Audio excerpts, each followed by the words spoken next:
Hello and welcome to Mary's Nutrition Show, coming to you live from Seattle, Washington. That's your cue, Mary. Our mission here is to help you look better, feel better, and live better, one meal at a time. This episode, Look Better, Can You Feed Your Skin Food? Now here's your host, integrative registered dietitian, Mary Purdy. Hi there, Mary Purdy here, coming to you live from Seattle, where nothing says skin so much like summertime. Hey, I want to introduce my fellow videographer over here behind the camera, who is also my husband and the producer of the show with Hocus Pocus Media, Keith Hitchcock.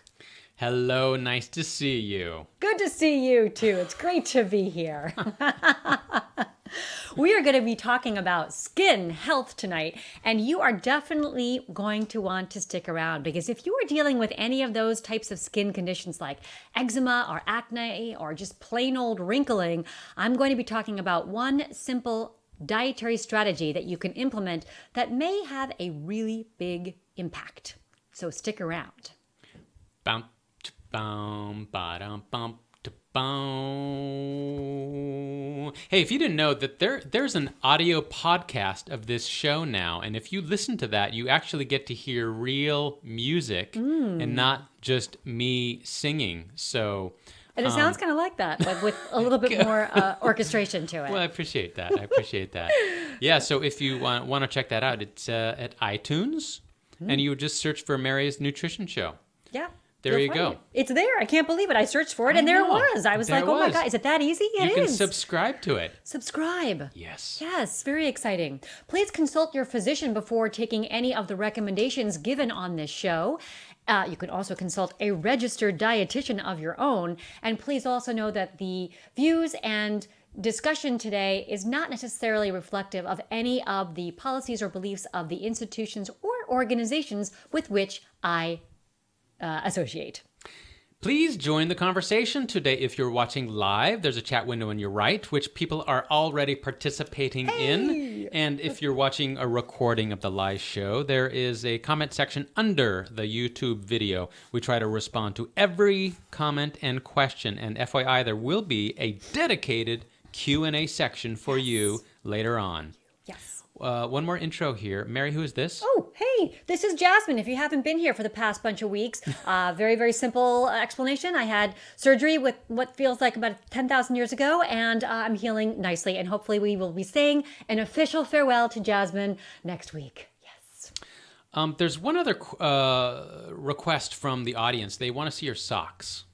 My socks? Yeah, actually, it's me. I know that your socks are it's a fun look today. Really? Yeah. Can I see them? Our audience wants to see them. They're just plain black socks. Yeah, but they're kind of fun the way they hang on your leg. I'm not sure I want to show my socks. Okay. That's probably the best way to go, just in case. Just in case there's like a sock thief out there who might be vying for the socks. I feel like it's probably wiser to just keep the socks down here. Mary, there was a nutrition challenge last week. Yes, there was. What was it? Last week was our sustainability episode. After our president did not sign the climate accord, we decided to come up with our own. So our challenge was to see if you, dear audience, might be interested and able to take 2 days as a total vegetarian. Or you could also buy something in bulk, or you could clean out your fridge. So how did it go? Did you accept the challenge? And if so, how did you do? We want to know. Drop us a comment. Abby, Scott, did you try the challenge? How did it go? There was an anonymous comment. Ooh, anonymous. Yes, about someone discovering beans or rediscovering beans for the first time and having some really beautiful vegetarian days. Well, gosh, that is so wonderful to hear. I would be very interested to know which beans and how they floated your boat. Abby in the chat is saying, yay, vegetarians. Yay for beans and yay for vegetarians. I think that was probably not very hard for Abby at all. That's true. And now, the main course. The main course. Again, we are talking about nutrition for your skin. So let's talk about this skin thing. You can see it right here. It's all over. It is actually the largest organ in your body, or on your body for that matter. It takes up about 5 or 6 pounds depending on the person. And it's made up of things like water and fat and proteins, things that you may have heard of like collagen and keratin. So if you're hearing those kinds of things, you know that food makes a big difference on your skin. Sometimes it is about what you have in your diet, and sometimes it is about what you are missing in your diet.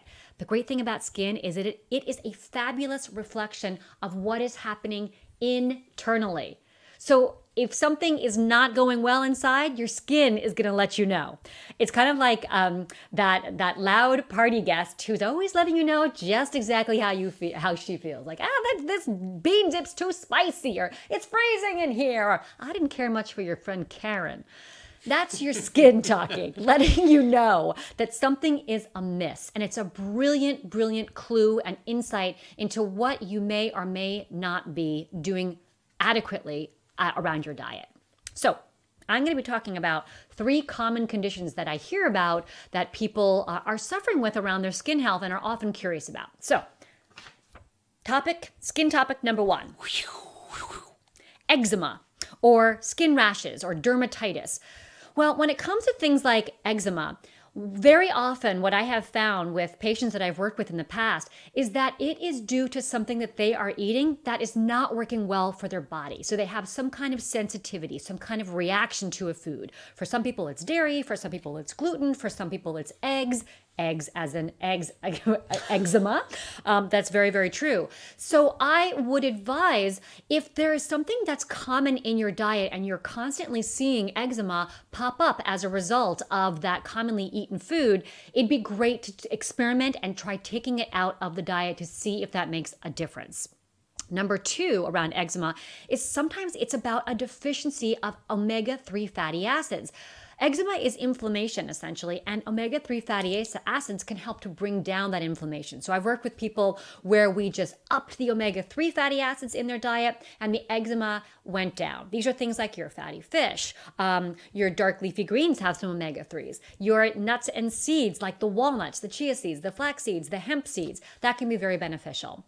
And lastly, with eczema, as I mentioned before, your skin reflects what's going on internally. So if you are not eliminating properly, your skin's gonna let you know. And very often that can manifest in some kind of rash or eczema-like appearance of your skin. So making sure that you are detoxifying properly with your liver and you are eliminating properly through digestion. So making sure you're getting plenty of water and plenty of fiber so that you are sweeping things through the digestive system so that your skin doesn't have to try and detoxify through its epidermis. That is number 1.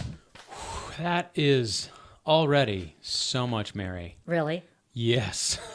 Wow. Let me just try to catch up here. Should I slow down? Water. Water. It seems like a good thing. Carbs, or fiber, I should say. Fiber. The fiber. And you mentioned omega-3s being good for eczema. Yes. As producer of Mary's Nutrition Show, I would be remiss if I did not mention that we have a big fat episode already in the can on our YouTube page. So if you are curious about like, oh, maybe I need some more omega-3s, check out our episode. Please. Great call out. Thank you, Keith. Thank you. Check out the fat episode. I dropped my number 2, so we're just going to pretend. Number 2, acne. Another big complaint from people. Now, some people who have acne are having acne because there's some kind of hormonal imbalance. But once again, I encourage you, what might be in your diet that is causing an aggravation of your acne or an emergence of your acne? So it's good to see if taking out, again, dairy can be a big one for people. I've experienced with a lot of patients in my past, when they take dairy out, their acne is improved. Again, it could be soy, it could be greasy foods, it could be processed foods, it could be sugar. So taking note of what aggravates your acne is really, really helpful. Number 2, acne can be a deficiency of zinc, which is a very important mineral for healthy skin. So zinc is found in animal products. So for people who are not necessarily going to be eating animal products, it's also found in high amounts in pumpkin seeds and sunflower seeds. And if you're okay with fish, it's very, very high in oysters, if you can stomach those. They can be kind of fun sometimes to eat, depending on how you feel about consuming seafood. So acne is also a chance for your skin to say, ah, I don't like what you're doing, and I'm going to show you. So making sure that you are eliminating properly and that you are getting plenty of water is really, really going to be helpful. So that was number 2. Now, on that zinc point, Yes. you gave us a few things where, okay, if we have acne, maybe we up our pumpkin seeds or oysters if we can stomach them. What about a zinc supplement? That's a great point. Not everybody is a fan of the supplementation, but I have found this to also be an effective strategy. So taking zinc, usually no more than 10 to 25 milligrams per day, can be an effective experiment to see if that actually helps. And zinc is very important for wound repair. If you ever have a cut or a burn, zinc is one of the things that's absolutely essential for wound repair. So you can give it a try, see how it goes. Definitely take a zinc supplement with food. Otherwise, you will feel kind of sick to the stomach, and we don't want that. I don't want to be responsible for your tummy feeling all nauseous. So take it with food for sure. Are we ready for point number 3? Yes. Okay, I have my card for this one. Oh, Point good. number 3. Aging. Wrinkles. Now, look, folks, we're all going to get older. We're all going to have wrinkles. See some of mine right No, here? no, It's you okay. don't I've had a have- lot of laughs. I've had a lot of laughs. I've had a lot of expression. I've had a lot of concern and studying, thoughtful ideas. So wrinkles are just normal part of aging. That is just fine. But the thing with skin aging is that it can be expedited by your diet or by a lack of a healthy diet. So there's a lot of things that you can do to reduce the onset or to reduce the hastening of the aging process of the skin. And remember, when your skin is aging, it also means that the internal part of your body is also speedily aging as well. And that can have an impact not just on your appearance, but have an impact on your health. So it's really your skin is a reflection of your health. So when it comes to skin aging, inflammation is a big piece of that. So we are trying to do everything we can to reduce the inflammation, Jasmine. Reduce it. So how do we do that? We reduce inflammatory foods like our unhealthy fats, greasy foods, alcohol, excessive caffeine. That can have a detrimental effect on our skin. Same thing with, I think I mentioned fats already, but fats that are heated to high heats can have an impact on our skin because what happens, I'm thinking of something that is a chemical reaction that happens when we cook meats, for instance, to very, very high levels of heat. They produce something called advanced glycation end products. Can we all take a big, deep breath? Let me hear that again. Advanced glycation end products. You know what that spells out? Acronym-wise? No, I don't. AGE. AGE. Oh my gosh. I know, isn't that fun? Yeah. Products that kind of, advanced glycation end products. So this is produced when there's that chemical reaction between fat and sugar, and that actually impairs the way that the fat works, and that can actually become carcinogenic. The same thing happens with proteins. When there is an excessive amount of sugar in the diet, there is a cross-linking of sugar with proteins. And remember how I talked about proteins being a big part of your skin? Collagen, keratin. So when there is that cross-linking between excessive sugar, it actually impairs the way that collagen works. So it makes your skin less elastic, less resilient, less robust. And that can have an impact on aging. So anything you can do to reduce the amount of sugar that produces those advanced glycation end products is going to be very beneficial for helping to reduce the signs of aging on your skin. Wow. Yeah. There's so much information tonight, Mary. Is it too much? Well, I don't think so. I think our audience can handle it. Yeah. I, on the other hand, I'm probably going to need to go take a nap after this. Really? But now I just want to let the audience know this is the time for the questions. This is the Q&A section. So And if you know, yeah. I feel like I've been talking a lot about what people shouldn't do, Mm-hmm. but what you can do is get plenty of anti-inflammatory foods in the diet, right? I mean, we're talking about beautiful things like this, my friends. These dark leafy greens. How about a little ginger, okay? A little anti-inflammatory ginger, good for the belly as well. Maybe a little cumin. Nobody loves cumin more than this lady right over here, right, Jasmine? Yes, indeed. So these kinds of anti-inflammatory foods can be very beneficial. Grapefruit, olive oil, I can juggle right now. Those are the kinds of things that I encourage you to get more of in your diet. So it's not just about taking out, it's about putting in. Hello, blueberries. Oh, blueberries. I'm good. gonna put that in my smoothie. So this is, like I say, this is the Q&A section. So if there's anyone with a question out there, Scott, Abby, or other watchers, go ahead and drop those in the chat right now. And I have a question. I just want to understand a little more about the advanced glycemic. Glycation end products? Yes. Yes, those, yes. So it's sugar reacting to fat or protein. Mm-hmm, exactly. And this creating a negative situation. Now, is it any kind of sugar, or is it refined sugar, and is it any kind of fat, or is it can you kind of help me understand? Yeah, it's a good question. I mean, I think when we're talking about the high heats, it can happen with vegetables as well, except there's so many antioxidants that are in vegetables that it can offset that reaction. It can offset those carcinogenic compounds that get produced. Whereas with something like when you put meat on the grill and you watch the flames come up and turn it into this blackened crisp, there's no antioxidants that are helping to contend with the carcinogens that are produced as a result of that chemical reaction happening in the meat.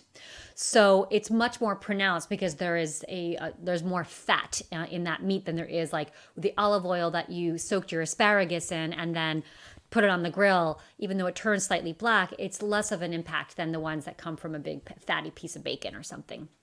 Okay, so that is something that specifically happens with a high heat with right. Okay. But that again with the sugars, it's the refined sugars that are really going to have the impact on your skin because they break down so rapidly into glucose molecules in your bloodstream that that's going to react more quickly with the protein. Okay. Thank you for that Thank clarification. you. One other question, tell me, you mentioned keratin, and I don't really know what that is and how it relates to the skin. So keratin is just one of the proteins that makes up your skin. Collagen is one and keratin is another. So keratin is also in your nails. It's just one of the proteins that our body creates and takes from food, or takes the substrate from food or the building blocks from food and helps to create that keratin in your body. It's in your hair too. You ever probably see keratin-rich shampoo? Yes, I have. See? Keratin is in your hair. Our body is made up of proteins, Keith. I thought it was made up of water. Well, of course it's made up of water, but I mean, our bones, our skin, our hair, our nails, those are made up of proteins, and keratin is one of those proteins. Okay. That gives our body structure. Okay. Yeah, who knew? I didn't even know I knew that until it came out of my brain right now. I don't think I've said that in maybe 10 years, that bit of information. Wow. Whew, it's amazing what you pull out when somebody asks you the right question. Yes, that book learning, I think, really worked out for you. Oh, books. Mary? Yes. Can you give us a recap of our main course? Main course recap. Basically, skin, reflection of what's going on internally. And there's several things that you can do to protect your skin, preserve your skin, and help to reduce any kind of inflammatory condition. Number one, remove foods that may be causing some kind of triggering reaction. And that's for you to decide or for you to work with a health practitioner to understand what might be the best way to do that. Number two, make sure you are getting all the things in that help to preserve skin, healthy fats, water, healthy proteins, anti-inflammatory foods. And number three, be sure that you are removing foods or reducing foods that cause inflammation in your skin. Sugar, processed foods, unhealthy fats, and excessive amounts of alcohol and caffeine. But your skin can be a wonderful way to feel motivated to actually improve your health because you actually see the results. You can't see a healthy liver necessarily, or some nice healthy kidneys, but you can see a healthy cheekbone. That's true. That is the gift of the skin, isn't it? It is a gift. Thank you, yes. skin. Thank you, skin. You're like the canary in the appreciate coal mine. Yeah, exactly. Is there a weekly challenge? There is. What is it? Well, it has to do with your skin. Oh. If you are so motivated, I challenge you to take 1 full week and remove all white flour products. Bum, bum, bum. I know that sounds like a really big deal, and it probably will be, but you can do it. Doesn't mean you can't have flour at all. Maybe replace it with whole wheat flour. Not that big of a difference, but, give it a try. Teff flour. You can talk to me about that later. Buckwheat flour, or just try to eat nuts instead of a cookie. So give that a shot, and if that is not something that you feel like you can do, then I challenge you to have a dark, leafy, mysterious green every single day of the week, maybe twice. That's the other challenge that you can take. So take your pick and let us know how your skin begins to change and shift after 1 week. If you just do it for 1 day, you're not going to notice anything. But after a week, you might see a bit of a difference. And here's the deal with the weekly challenge. We're actually taking next week off. So you have 2 weeks to do this weekly challenge. So one fun way to do that would be, how about 1 week without the white flour and 1 week with dark leafy greens? Or, mix and match. Do what you feel like you can take on, right? Yes. Okay, 2 quick things. If you appreciate this show, you can help us out by subscribing to the Mary Purdy YouTube channel, or subscribe to Mary's Nutrition Show podcast. Okay. And iTunes is a great place for that, or you might have your own favorite podcast app. So let us know what you're thinking about and how this stuff is going for you. You can drop us a line on our website, marypurdy.co. That's marypurdy.co. And thanks for joining us. Thanks for joining the conversation, and thank you, Mary. Thank you, Keith, and thank you for reminding me what advanced glycation end products and keratin are all about. Generally, we are live every Tuesday at 6 p.m. Pacific. Next week, Mary and I are on vacation. Where are we going, Mary? We're going to the Canadian Rockies. I'm a bird. I'm flying over them. The week after that is that Tuesday is July 4th, so we're actually going to have a Monday show July 3rd. Yes. So that's when the next show is, and you'll definitely want to join us then. Why? Because I am going to be talking about the trick, the tip to live to be 100, a nutritional hill of beans. All right. See you next time. See you next time. Roll the credits. Okie dokie. You go first. Oh, this show was produced by Keith Hitchcock and Hocus Pocus Media with the assistance of Jasmine. This show is intended for information and entertainment purposes only. It is not intended to replace or substitute professional health advice or care and should not be used for diagnosing or treating a health problem or disease. Please consult your physician before following any advice contained here, or consult a registered dietitian. Never disregard professional medical advice or delay in seeking it because of something you have learned associated with this show. The opinions expressed on the show are those exclusively of Mary Purdy, the show's staff and guests, and do not necessarily represent the views or policies of Aravel, Bastyr, dietitians in integrative and functional medicine, or other entities. Goodbye, and thanks for tuning in.